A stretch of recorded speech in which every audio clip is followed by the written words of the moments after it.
Behind me may be the home to birds, squirrels, and nature, but soon it could be your home. We'll have the story coming up. But what's the stance of the Republicans when it comes to the tuition freeze in education? Well, whether it's education, jobs, the economy, it all leads to the state budget, and all the issues revolve around the state budget. For the first time since 1939, the Granite City has a brewery to call its own. And Beaver Island Brewery is slated to be a place where everybody knows your name. And if you go south on Highway 15 in a few years, you might even see a high school. But the south side of St. Cloud has already started the development process. Republicans are proposing $50 million into higher education in their plan, while Dayton is proposing $250 million into his higher education. It's safe to say that is going to be one of the bigger, if not the biggest issue in terms of the state budget as we approach a deadline to pass that state budget. The climb towards brewery ownership has been a long one for Nick Barth, but he'll never forget when the idea to bring craft beer back to St. Cloud started.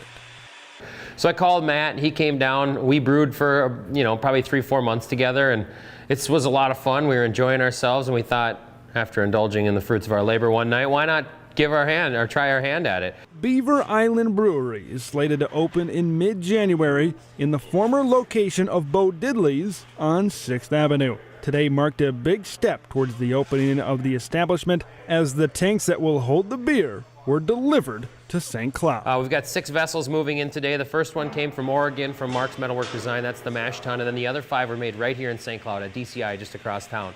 Beaver Island Brewery is preaching local at all levels. Beaver Island Brewery is all about St. Cloud. The neatest thing so far on this project has been the enthusiasm and the excitement. Nick and Matt, everybody that's been involved, and all the resources that they're bringing together, it's just been a great project to work on because everybody's so excited. It's new to St. Cloud. It should be a pretty cool view from the windows, As you're sitting up there enjoying a pint, you should be able to get a real feel for what's going on. For the first time since 1939, the Granite City has a brewery to call its own. And Beaver Island Brewery is slated to be a place where everybody knows your name. Reporting for UTVS News, I'm Ted Leroux. In short, around $300,000 worth of methamphetamines were found in 2 homes, one in St. Cloud and the other in nearby St. Augusta. And one of the suspects is not a stranger to drug rings in central Minnesota. The Violent Offender Task Force from central Minnesota initiated a search warrant at 2 locations, one in St. Cloud and one in St. Augusta.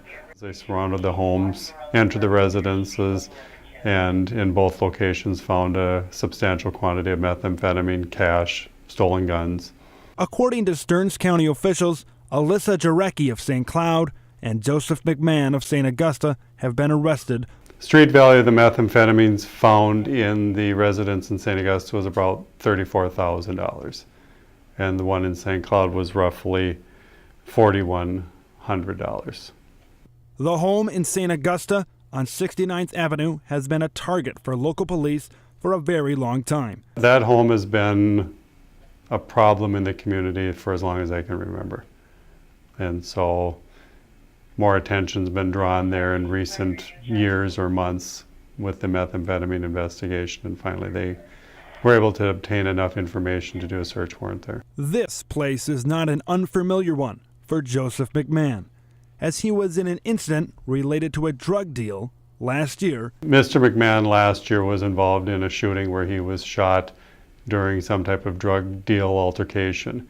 It was approximately 1 year ago. And he was injured during that, and we've been investigating and looking into him and his people that he deals with for quite some time, and this finally culminated in a search warrant and an arrest. Mr. McMahon possibly may face federal charges, and that has to be reviewed by both attorneys' offices to determine that. Alyssa Jarecki is currently in the Benton County Jail, and McMahon is in the Stearns County Jail. I think it was about getting time to take the sign down anyhow. It's been there quite a few years. It's no longer on the edge of the city. This was the west entrance to St. Joseph as recent as 2 weeks ago. This is the same location now. But how did we get here? In 2014, the city was approached by the property owner where the sign is located. He also had a billboard on that property, and he had requested to make it an electronic billboard. We denied the request for that. We were subsequently sued. We went to court, we won. We received notification shortly thereafter that we had to remove the Welcome to St. Joseph sign. Although the process has been successful for property owner Mike Deutz, the process was not successful for the city's checkbook. It was really an expensive process because we had to hire Artistic Stone to come and lift the piece of the Welcome to St. Joseph piece out, and that was almost $1,000. The sign has been in its current location near Old Highway 52 ever since 1996, when it was donated by the St. Joseph Lions Club. But is it truly a landmark? Probably not. There's 2 other signs similar to it. It was put up to be a welcoming sign, not necessarily a permanent marker. It's no longer the edge of the city, so it's probably about time to move it anyhow. St. Joseph does have plans for the sign And we're looking for a new location for the sign. in a familiar spot. East of the new intersection at County Road 3 and 75. For UTVS News, I'm Ted Leroux.